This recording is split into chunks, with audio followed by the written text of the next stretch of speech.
బండి సంజయ్ తలపెట్టిన ప్రజా సంగ్రామ యాత్రలో ప్రకాష్ జవడేకర్ మాట్లాడుతున్నారు. ఇప్పుడు లైవ్ చూద్దాం. ये तेलंगाना के नहीं है।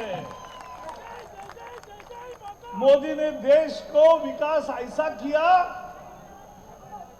कि एक दुनिया में भारत का दबदबा बना। पाकिस्तान की हिम्मत अब नहीं होती भारत के तरफ आंखें तिरछी करके देखने का। उन्होंने पठानकोट पर हमला किया, उन्होंने उरी में हमला किया। तुरंत हमारी सेना पाकिस्तान में घुसकर उनके आतंकी ठिकानों को ध्वस्त कर दिया। ये सर्जिकल स्ट्राइक केवल मोदी जी कर सकते।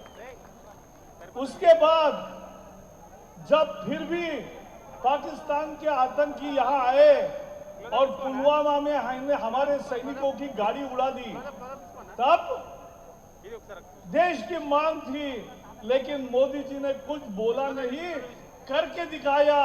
रात में बालाकोट पर एयर स्ट्राइक करके पाकिस्तान में घुसकर आतंकियों का जो ट्रेनिंग कॉलेज चल रहा था वो खत्म कर दिया। सैकड़ों लोग मरे, सैकड़ों आतंकी मरे। तो ये मोदी जी का कमाल है और यही सरकार अब यहां भी चाहिए। और इसलिए यहां बंडी संजय ये यात्रा लेके निकले हैं, या आपके सवालों को लेकर, महिलाओं को, युवाओं को, किसानों को जो उनको न्याय नहीं मिला है वो न्याय देने के लिए ये हमारी यात्रा चल रही है। ये संग्राम यात्रा है। और जैसे मैंने कहा, केसीआर सरकार में क्या चलता है, एक फैमिली सरकार चलती है और दूसरी भ्रष्टाचार की सरकार चलती है। चुनाव में पैसा बहाया जाता है। इनका क्या फिलॉसफी है, चुनाव में 50 करोड़ खर्चा करो, बाद में 5 साल में जनता से 200 करोड़ लूटो। यही उनका तरीका है। जो पहले केसीआर के साथ थे, जो आज हमारे पार्टी में आए हैं, वो भी बताएंगे आपको, वो नाराज हो गए वहां। ये फैमिली रूल, ये भ्रष्टाचार और ये वचन भंग कि जो प्रॉमिस दिया वो प्रॉमिस पूरा नहीं किया। और इसलिए ये परिवर्तन यात्रा है, ये संग्राम यात्रा है। और बंडी संजय हमारे लोकसभा के एक धुरंधर सदस्य है।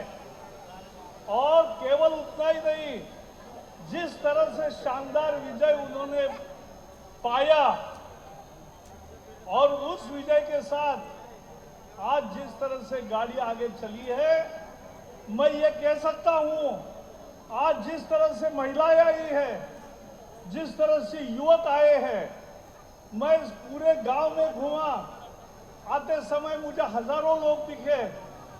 या हजारों लोग इस यात्रा को क्यों आ रहे हैं, क्योंकि अब भारतीय जनता पार्टी पर विश्वास है, मोदी जी पर विश्वास है, बंडी संजय और बाकी हमारे नेताओं पर विश्वास है, इसके लिए आ रहे हैं। और उनको पक्का यकीन है कि जो बोले वैसा चले, ये केवल मोदी की सरकार कर सकती है। जहां जहां हमारी राज्य सरकारें हैं वहां भी हमने अच्छा काम करके दिखाया। यही काम करने के लिए, किसान को न्याय देने के लिए, मजदूरों को न्याय देने के लिए,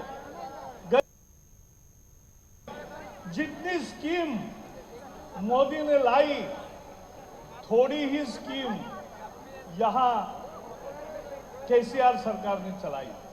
अरे अगर आयुष्मान भारत 5 लाख रुपए तक का मुफ्त इलाज, वो अगर वो स्वीकार करते कोविड से पहले, और कोविड में सैकड़ों लोगों की जान गई क्योंकि उनके पास पैसे नहीं थे।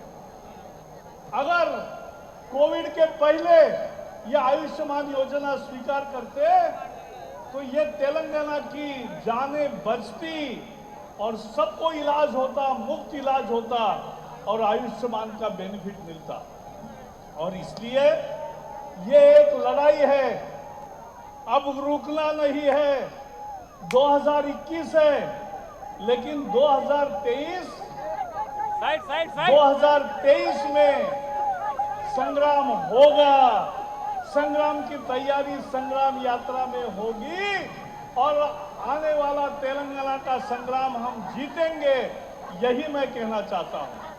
और उसका अगर उनको परिचय चाहिए, लोगों का गुस्सा क्या है देखना है, तो हुजूराबाद के चुनाव हम जीत कर दिखाएंगे, यही हमारा पूरा विश्वास है। क्योंकि जनता का समर्थन हमारे साथ है, हमारे उम्मीदवार अच्छे हैं। अब नोटिफिकेशन निकलेगा, उम्मीदवारी दाखिल होगी और उसके बाद चुनाव होगा, लेकिन चुनाव में हम जीतेंगे। और दुबाका से जो लड़ाई अच्छी शुरू हुई वो आगे बढ़ाकर ये संग्राम यात्रा कंटिन्यू चलेगी, 1.5 साल चलेगी और 1.5 साल के बाद तेलंगाना के जनता को सही भारतीय जनता पार्टी का कल्याणकारी राज्य मिलेगा। इतना ही मैं आज कहना चाहता हूं। फिर से बंडी संजय को बहुत बहुत धन्यवाद देना चाहता हूं, बहुत बहुत बधाई देना चाहता हूं। जिस तरह से